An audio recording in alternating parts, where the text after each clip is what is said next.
So hello friends, welcome to exam planet. Good morning. थोड़ी देर में गुड आफ्टरनून होने वाला है।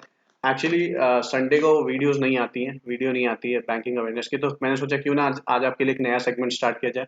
मैं आपको रिवाइज करवा देता हूँ। एक बार। ठीक है। जो लास्ट वीक की पूरी बैंकिंग अवेयरनेस की वीडियो है, मैंने इससे पहले आपको डिटेल में समझाया था। ये वीडियो बहुत शॉर्ट होने वाली है, सिर्फ इसमें एमसीक्यूज फॉर्म में मैं ये करवाने वाला हूँ। ठीक है। एमसीक्यूज फॉर्म में कराऊंगा मैं, और जितने क्वेश्चंस हैं लास्ट एक वीक के मैं सब कवर कर दूंगा इसमें। ठीक है। तो विदाउट वेस्टिंग एनी टाइम मैं आपको एक बार बता देता हूँ टोटल क्वेश्चंस कितने हैं।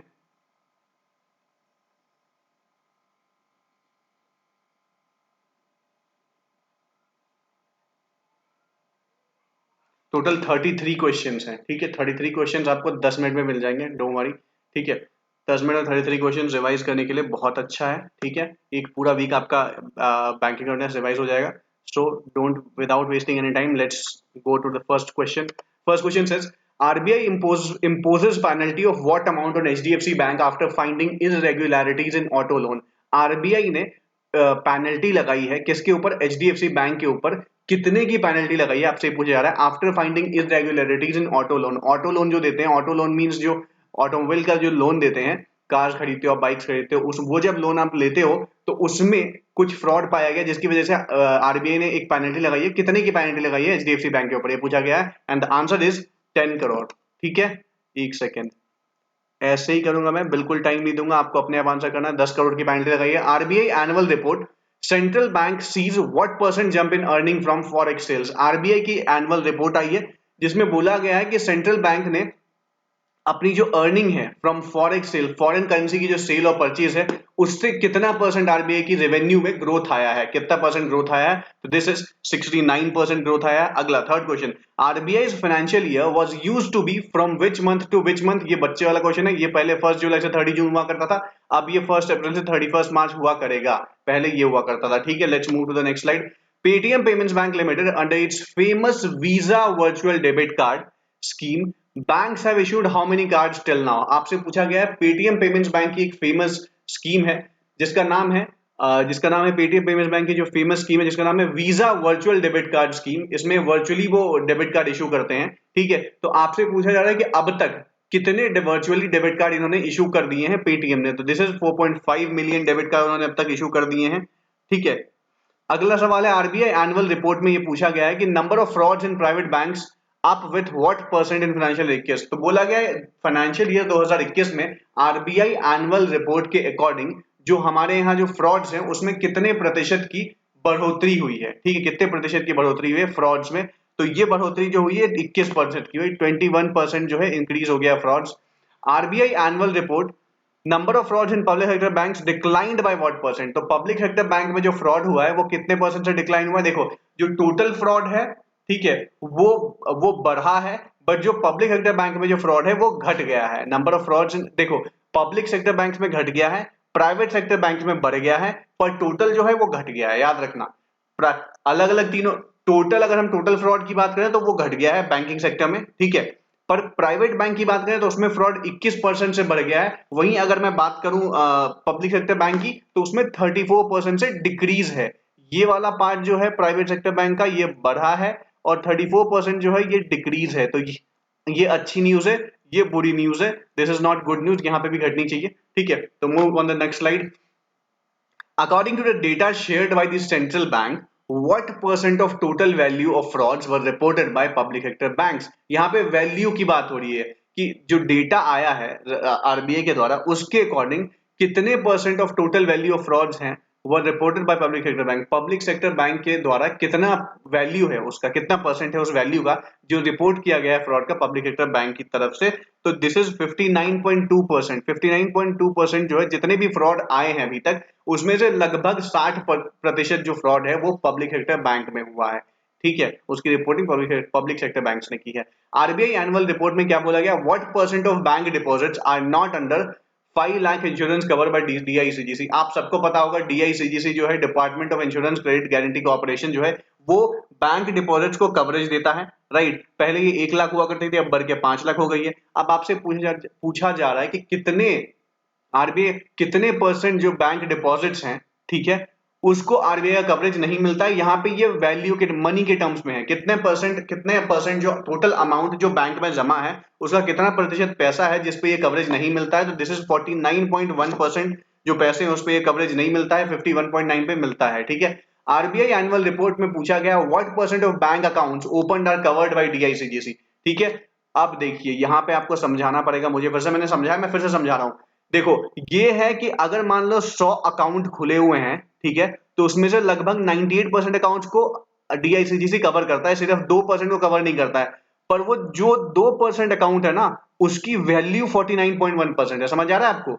ये जो 98.1% है ये सब छोटे छोटे अकाउंट है जिसमें 10,000, 5,000, 15,000, पर जो 2% जो अकाउंट है ना, वो आधे पैसे इंडिया के रखे हुए हैं अपने पास। समझ आ रहा है मैं क्या कहना चाहता हूँ? इसीलिए बोला गया कि जो डिपॉजिट है ना, जो 100 रुपए डिपॉजिट, उसमें सिर्फ 52 रुपए ही सुरक्षित है डीआईसीजीसी के द्वारा, 49 रुपए सुरक्षित नहीं है। पर अगर हम आगे नंबर ऑफ अकाउंट्स की बात करें, अगर 100 अकाउंट खुले तो उसमें से 98 अकाउंट सुरक्षित हैं, क्योंकि जो बचे हुए 2 अकाउंट है उसी अकाउंट में 49% पैसे हैं। ठीक है, अब क्लियर हो गया होगा आपको ये। चलो आगे बढ़ते हैं। HDFC Limited on Tuesday said it will raise up to rupees 7, it will raise, ये जो HDFC ने बोला है कि हम जो है पैसे मार्केट से उठाएंगे, कितना उठाएंगे? 7,000 crore bye issuing bonds on what basis, किस बेसिस पे हम बॉन्ड मार्केट में इशू करेंगे? वो बॉन्ड इशू करेंगे प्राइवेट प्लेसमेंट बेसिस के, उस पे प्राइवेट प्लेसमेंट बेसिस पे हम बॉन्ड इशू करेंगे और 7,000 करोड़ रुपीस मार्केट से उठाएंगे। What will be the tenure of the bond issued by HDFC to raise up 7,000 crore? 7,000 crore रुपए जो वो बॉन्ड मार्केट से उठाने वाली है HDFC बैंक, वो जो बॉन्ड होगी उसका टेन्योर कितना होगा? उसका टेन्योर होगा 4 year 363 days.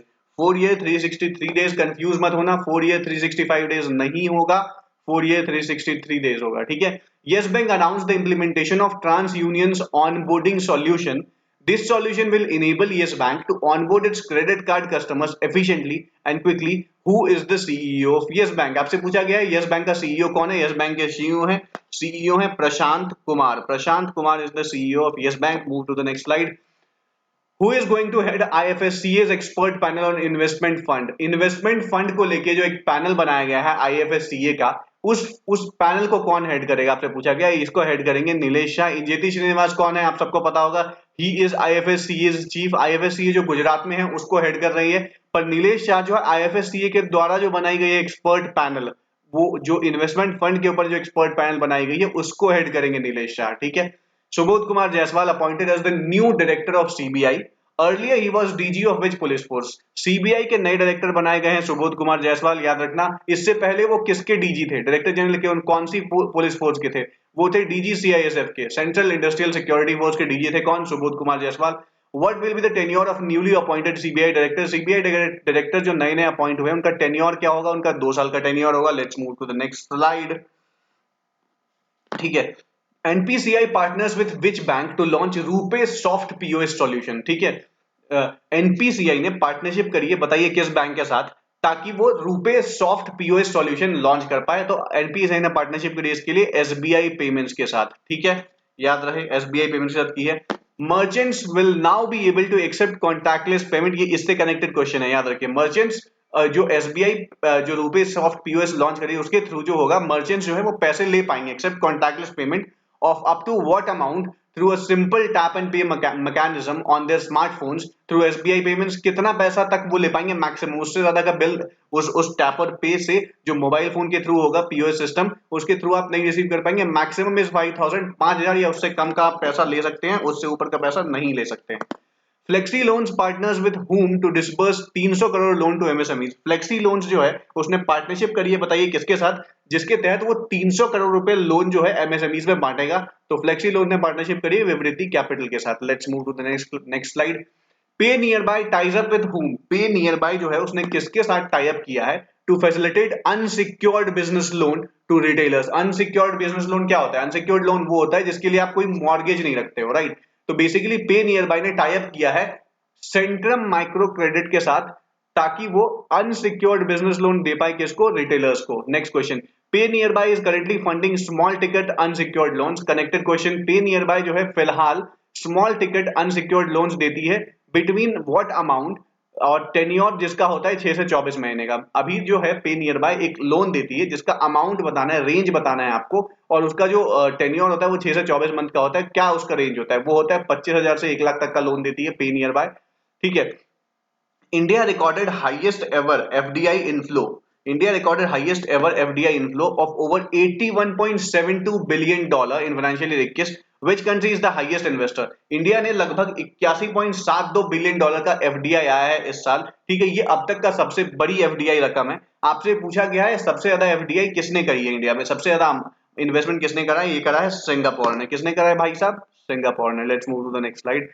SBI reported India's real GDP for first quarter of financial year 2022 to grow in the range of what percent? SBI ने अपनी रिपोर्ट जारी की है जिसमें उन्होंने बताया है कि जो 2022 होगा उसके फर्स्ट क्वार्टर में, मतलब अप्रैल से लेके अप्रैल मई जून तक, मतलब अप्रैल 2022 से लेके जून 2022 तक इंडिया जो है वो 10 से 15% के रेंज से ग्रो करेगा, ये बोला है एसबीआई की रिपोर्ट में, ठीक है।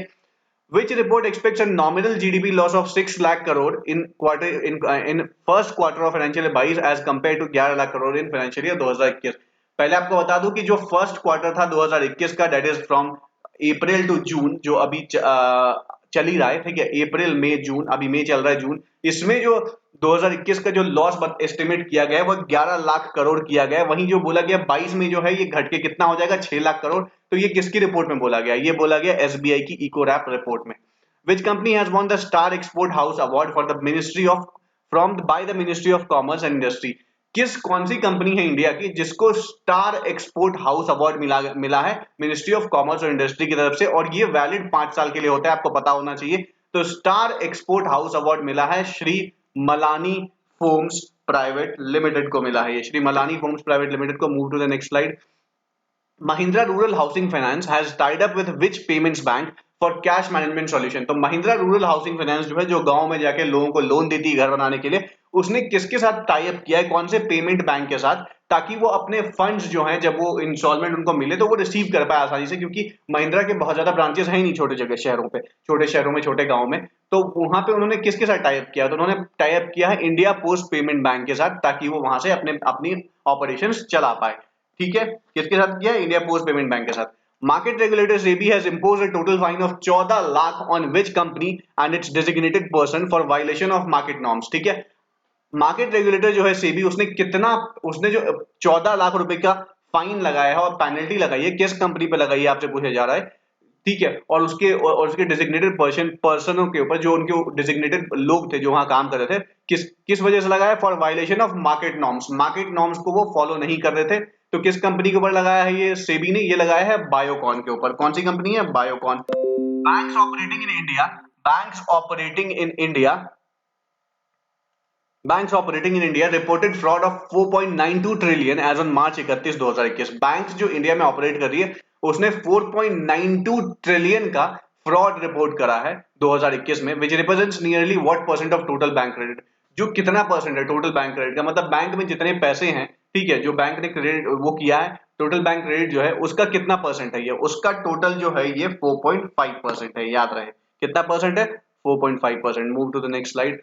Which bank reported the highest amount of loan as fraud, which is 78,072 crore as on मार्च 31, 2021? मार्च 31, 2021 को कौन सी बैंक ने सबसे ज्यादा फ्रॉड रिपोर्ट किया in terms of value? That is 78,072 crore रुपए का किसको नुकसान हुआ है? आई मीन बैंक फ्रॉड के तौर पे ये हुआ है एसबीआई को। किसको हुआ है? एसबीआई को, ठीक है। आरबीआई ने अपॉइंट किया है, RBI appoints whom as head of its innovation hub. RBI ने किसको अपने इनोवेशन हब का हेड अपॉइंट किया है? कौन है ये? Who was a member of founding team of Aadhaar. जो आधार जो फाउंड हुआ था ना, तो उसके ये फाउंडिंग टीम के मेंबर थे। Who played a key role in designing India's direct benefit transfer system and election के एंड इलेक्ट्रॉनिक केवाईसी। इन्होंने डीबीटी जो है डायरेक्ट बेनिफिट ट्रांसफर में, उसमें भी इन्होंने की रोल प्ले किया था, और इलेक्ट्रॉनिक केवाईसी में भी इनका बहुत बड़ा रोल था। तो आपसे पूछा गया ये जो बंदे हैं जिन्होंने इतना सारा काम किया, इसको अब आरबीआई ने अपना इनोवेशन हब का हेड बनाया है। ये कौन है? ये है राजेश बंसल। राजेश बंसल है ये, ठीक है। RBI to transfer what amount as surplus to the government of India. RBI जो है वो अपने सरप्लस का कितना अमाउंट जो है गवर्नमेंट ऑफ इंडिया को ट्रांसफर कर देगी? ये है 99,122 करोड़ रुपए ट्रांसफर कर देगी। कौन? आरबीआई सरकार को, भारत सरकार को। SEBI doubles overseas investment limit of alternative investment fund. AIF जो है उसका जो ओवरसीज इन्वेस्टमेंट लिमिट है उसको सेबी ने डबल कर दिया है, ठीक है। कितना कर दिया इसको? इसको कर दिया $1,500 मिलियन अर्लियर इट वाज कितना था, $700 मिलियन था या $750 मिलियन था, तो इससे पहले वो $750 मिलियन हुआ करता था। So which small finance bank has now become the first small finance bank? आपसे पूछा जाए कौन सा फाइनेंस बैंक है, स्मॉल फाइनेंस बैंक है जो पहला स्मॉल फाइनेंस बैंक बन गया भारत का, जिसने ऑफर किया एनआरआई को, एनआरआई कस्टमर को, कि वो अपना अकाउंट उनके बैंक में खोल सकते हैं, ठीक है, ऑनलाइन ऑनलाइन। तो ये किसने किया? ये किया इक्विटास स्मॉल फाइनेंस बैंक ने। RBI impose the penalty of 1 crore each on which two banks. RBI ने 1-1 करोड़ की पेनल्टी कौन से दो बैंक के ऊपर इंपोज करी है? ये की है उन्होंने city and Tamil Nadu mercantile bank, city union bank और तमिलनाडु मर्जेंटाइल बैंक पे 1-1 करोड़ की पेनल्टी लगाई है। किसने? आरबीआई ने। चलिए, तो ये थी आज की वीडियो। आई होप आपको वीडियो पसंद आई होगी, ठीक है। तो देखिए, वीडियो खत्म हो चुकी है सिर्फ 15 मिनट में। मैं 10 मिनट बोला था, पर क्वेश्चंस आपको बताया मैंने, ऑलमोस्ट 35 सवाल थे, तो बहुत जल्दी खत्म हो गई। ये रिवीजन वीडियो है, आपको पसंद आई होगी तो प्लीज फटाफट चैनल को सब्सक्राइब कीजिए। 135 सब्सक्राइबर हो गए हैं, बहुत जल्दी 150 देखना चाहता हूं मैं। थैंक यू सो मच आपके सपोर्ट के लिए, और बहुत जल्दी जल्दी बढ़ाइए। ऐसे ही मैं नेक्स्ट वीक भी आपके लिए रिवाइज वीडियो लेके आऊंगा, और पुरानी वीडियोस भी ले आऊंगा मैं लास्ट वीक के भी, ठीक है। तो थैंक यू सो मच आज के लिए। प्लीज लाइक कर देना और सब्सक्राइब कर देना चैनल को। Thank you so much, bye bye.